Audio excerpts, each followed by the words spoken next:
Hey gang, what's going on? It's Jan here, back for some Chelsea news here on Football Therapy. I hope you're doing well, friends. I really do hope that. I've got the lurgy, that's right. I'm ill again. I think I was just a bit burnt out and stressed with stuff. Chelsea didn't help, naturally, as they don't, usually. Yesterday was fun, though. A 7-0 win for Chelsea, a 4-0 drubbing for the Scousers, and Arsenal exiting the second cup competition in 2 games. Lovely little bit of a palate cleansing for me as a Chelsea fan, but still feeling quite poorly. But I'm back here for Chelsea news, and there is a bunch of stuff I would like to speak about in today's content. Gittens is injured, sadly. Getting into that. Steval's obviously a positive note. He has to start the remaining big games of the rest of the season. We'll be screen sharing some stuff of all the rest of this. Apparently, we're looking at £60 million goalkeeper. We will see there. Of course, the big news is Valentin Barco is going to be joining Chelsea in the summer. This obviously won't get too many people excited because not only is he... I know he played for Brighton, but that's a trigger point for Chelsea fans. That he's a young player, he's playing for Brighton, and he's not like experience and leadership. I don't know about leadership, I don't know about his character. But he is a really good footballer. I mean, what's getting like this isn't for Kunde Buonanotte on loan. This is a really good footballer. We'll look at some stats and data comparison points as well for this, for reference. So it's going to be a good piece of content. Strap yourselves in. Let's get into it, man. Alrighty then. So a little bit of update on. Here we go. Jamie Gittens. Yep. That face is how we all feel about you right now, mate. Want to see you play football, but it's not great. It's not looking good, bruv. Rosinia says Gittens was not named in the Chelsea squad due to a hamstring injury sustained in training ahead of the FA Cup quarter final. The 21-year-old has not featured for the Blues since the end of January. It feels like longer than that. It feels like Kinston forever. He suffered a hamstring injury in the 3-2 away victory over West Ham. Oh, that was a nice moment. A long time ago. Look, he says, unfortunately he's picked up a hamstring injury in training. We'll have to be examined again. We'll need to scan him yet again and make sure it's a real shame for him. I think it's the 3rd time it's happened. We need to help him and we need to make sure he's okay. I can't give you a time frame on that for the moment. We spent 50 quid on this kid. 50 quid? 50 million quid on this kid. It rhymes. To think we're about to speak about Steva, it cost 29 million quid. 50 or maybe even more. We chased him for so long. He was our guy. Jamie Gittens. He was always going to cost a lot of money because he had 100 first team appearances for Borussia Dortmund in a big club in Dortmund, and of course Champions League experience and really highly rated and up and coming desirable winger. You'll probably have your own opinions on him, but I think he is a great talent. Like I've referenced here before on Football Therapy, German experts who speak about him explain he is very exciting when you see him get going. I just don't think we've seen him get going. We saw him score an excellent goal, a thunderbolt of a finish, and we haven't really seen him since. We've watched Garnacho wasted a lot of chances, and I know he won and scored a penalty yesterday, which is good for him, but I do really want to see... I feel like I've made my mind up on Garnacho. I know he could have good moments, but I just need a bigger sample size on Gittens before, we unfairly judge him. But it's a shame for the lad. Let's move on. Alright, so I'm going to read a little bit off football.london here. Aaron Morris, it looks like. Estevao sends fresh Chelsea message after Rosinia made his feelings clear. Of course, he was the player of the match in the 7-0 thumping last night. It was last night, wasn't it? Evening. Of course, a bunch of goals, good moment, clean sheet. Kareem McQueen came off the bench as well. We had just a nice feeling for some Chelsea fans who've had some miserable losses in a row. The head coach, I said after Saturday's win, there's no ceiling for Stevan. We've missed him. He comes in, he just plays, he wants to get on the ball. Wherever he's on the pitch, he's a threat. He looks like our most dangerous attacker now, and it's not even It's not even close. He's an 18-year-old that's just come to Europe, that's been in and out of injury, and he needs to play. He said afterwards a really nice message on his social media, Steve. He said, very happy with the match, a win, a goal, and an assist. Thank you for all the love and support from the fans. I love you all. Nice moment, him blowing kisses away to like the Chelsea fans as well. You can tell like he's we thought he is like, I suppose, like a shy kid to a degree. Like we heard all these stories about how if there's rap in the dressing room, he puts, you know, like gospel music on. He's very, very religious. That I thought he was going to be maybe a bit introverted, but no, on the pitch he's very assertive. He even snaps into tackles, you know, not to great effect sometimes, but he does get stuck in. And it does feel like we're just gonna have to lean on this kid. You know, we're gonna have to lean on him. And if he's fit and if he's available, Rosinia's gonna have to be like, right, mate, we're in an FA Cup semi-final.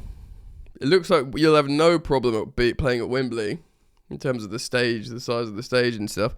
And we'll probably be playing, you know, knowing us, we'll probably draw Man City, but we'll know.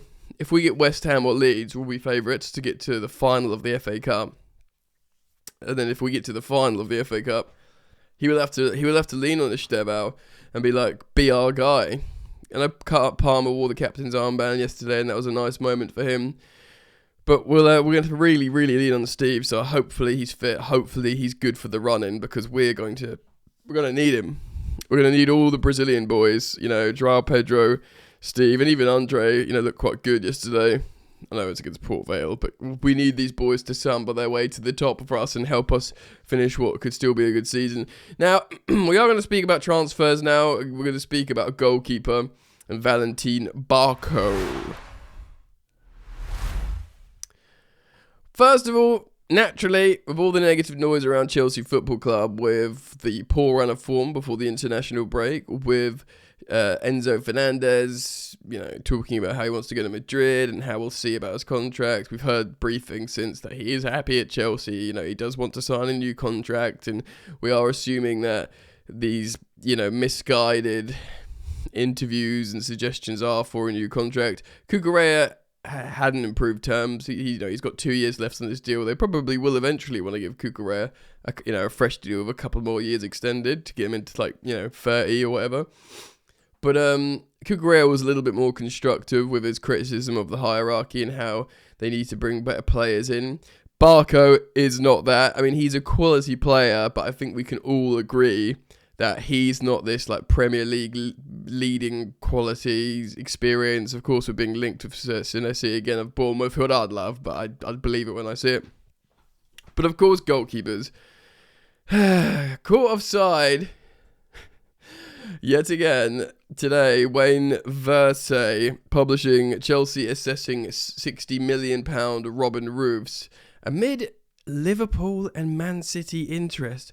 Why in God's green earth would Manchester City, who have Gianluigi Donnarumma and James Trafford, who looks great, by the way, wasn't he like SofaScore player of the match in the last game, and he's just won a final playing in goal, and he's doing great things. I think we should go, unless they want to sign Roofs and we go and sign Trafford. Like, I think we should sign James Trafford, personally. What do you think? He probably doesn't suit the model in terms of his goal, like, passing ability profile. I don't know. Might be doing him dirty there. Maybe he can, because, I mean, Man City did sign him, but then again, they signed him in a time where Pep's like, let's just go long to Haaland, because Gigi Donnarumma's not a passing goalkeeper. So maybe we won't be considering them, but let's have a little look here. Let's read what this is saying. Chelsea continue their strong interest in Sunderland star Robin Roofs ahead of the summer transfer window, sources have told Football Insider. Well, he's young, gang. 23-year-old, which for a goalkeeper is super young. We should have signed Mike Maignan. Say 1,000 times over. Chelsea are assessing potentially paying up to £60 million for Roofs, which is so much for a goalkeeper. I mean, Kepa's still the world record, 71 million. But Arsenal got him for a bargain, didn't they? Although, if you listen to the Arsenal fans right now, there's no more thank you Chelsea for Kepa Arrizabalaga, gang. That has stopped. That has stopped now. It's more FU Chelsea, which is pretty funny. Kepa doing God's work over there. But 60 million quid for a goalkeeper, especially one that plays for Sunderland, with the greatest respect for them, is a lot.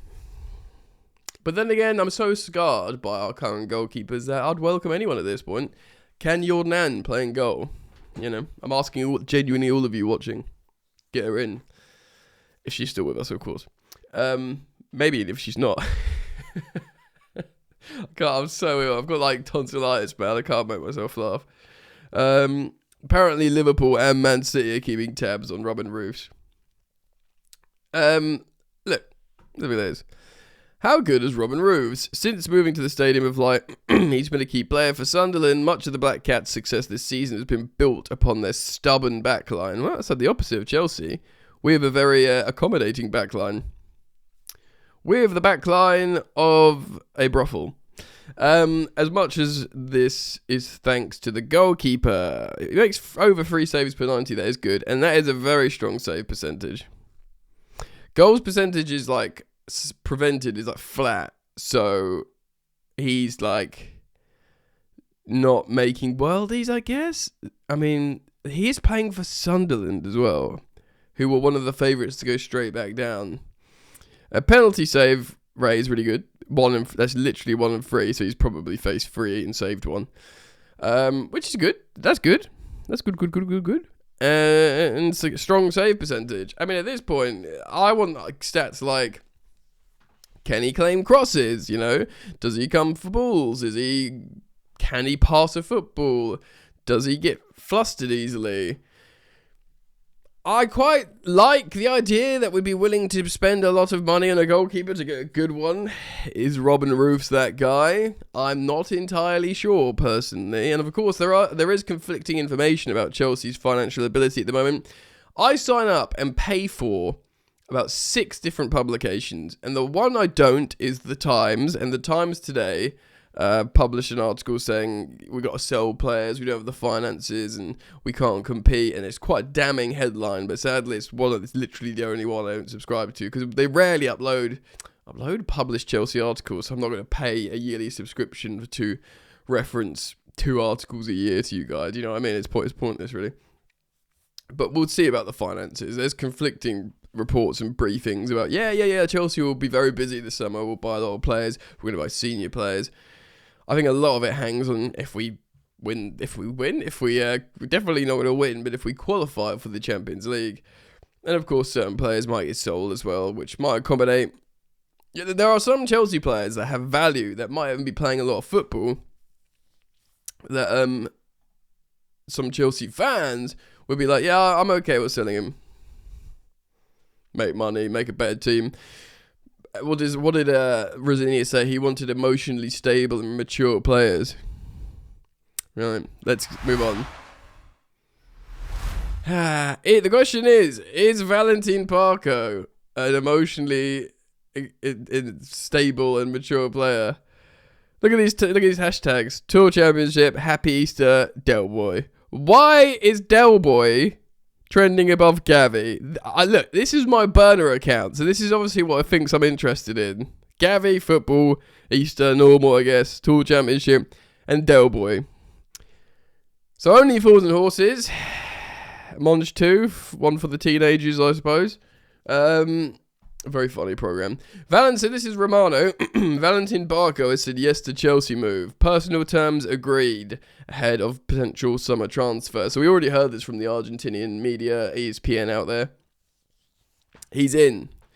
Barco wants Chelsea Football Club. It's set. We won the race, guys, against Bayern Munich, apparently. Up to Chelsea if and when to proceed. Total control of the deal being at Strasbourg. Funny that. Apparently there was a race with Bayern Munich. I wonder how we won that race. I wonder how we won the race against Bayern Munich for Valentin Barco. Now, I'm going to talk about him. We are going to end speaking about him. I don't know we particularly need him. He's certainly, to me, I mean, he does seem quite an assertive player. I mean, it's another, for those of you who like Enzo Fernandez on the pitch, it is another Argentinian international on the pitch.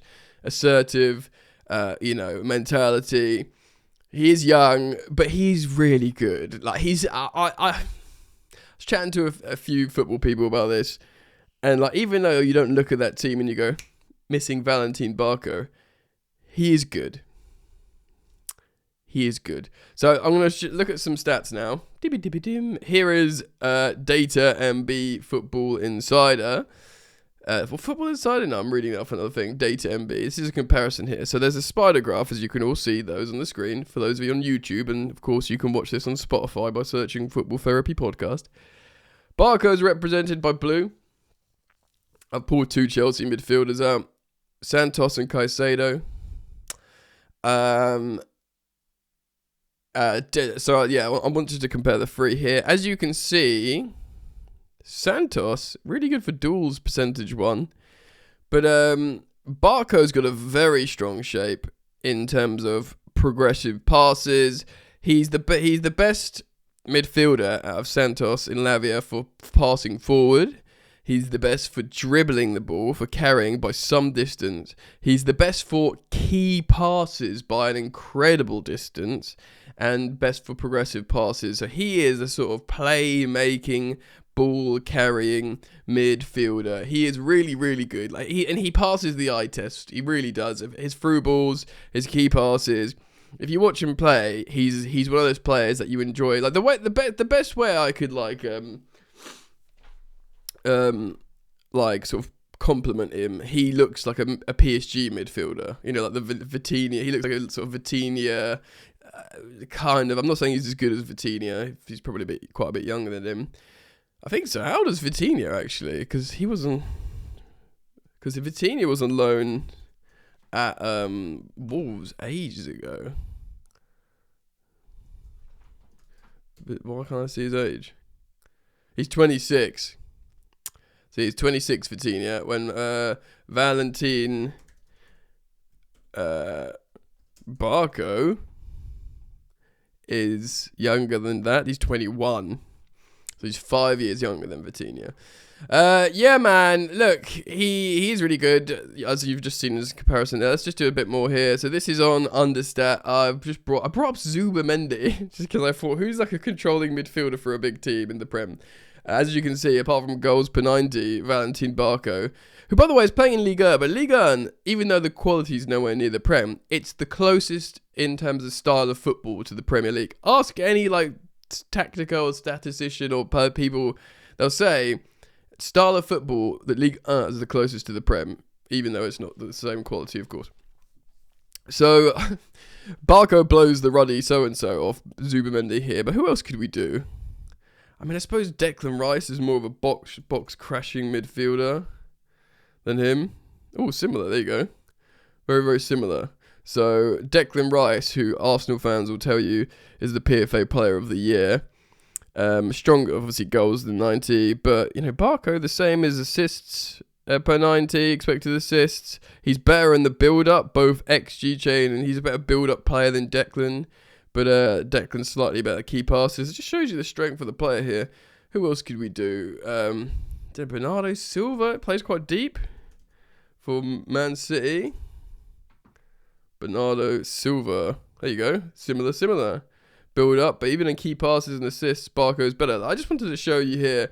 It is an excellent young player who's younger than all these guys I've just been comparing him to. So.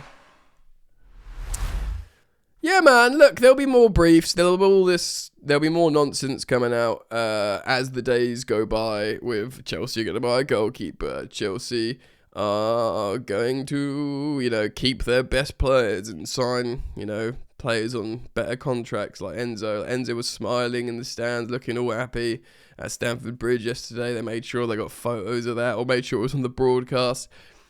So there will be lots of briefings, but, the proof will be the pudding or the eating or whatever they say, and we will learn over time what the situation is. We will, of course, follow all the story here, the fallout. Hopefully we play some good football. Hopefully Stevo stays fit. Hopefully Cole Palmer finds a bit of form again. He was all smiles after the game, despite not having the greatest game, I don't think. He was I think he said it was a long time coming for the captain's armband, which is really interesting to the Chelsea media. So as in, he wanted it, and it was really great, and everyone seemed really happy and fine. I know this is what you do when outside it looks like a chaos. You post pictures of, Enzo Fernandez with Willie Issa in the train in the gym, and Cole comes out all smiles, and Reece James is hugging Estevao after that win, and saying "I love you, brother," and all this kind of stuff, and the vibes are up. But we will see. We're still going to go through the gauntlet before the end of the season, and then we'll get all the breathings and news stories. But I will be here to cover them, so hang around if you like. Thank you for always supporting the content. I'm grateful for you guys for liking and subscribing. Remember, you can check this out on podcast format by searching Football Therapy Podcast on Spotify and Apple Pods. And I'm still gratefully accepting your 5-star reviews and your follows on the podcast platforms. Now, I'm going to stop talking because I have a very sore throat and have a hot beverage. Take care of yourselves. Peace.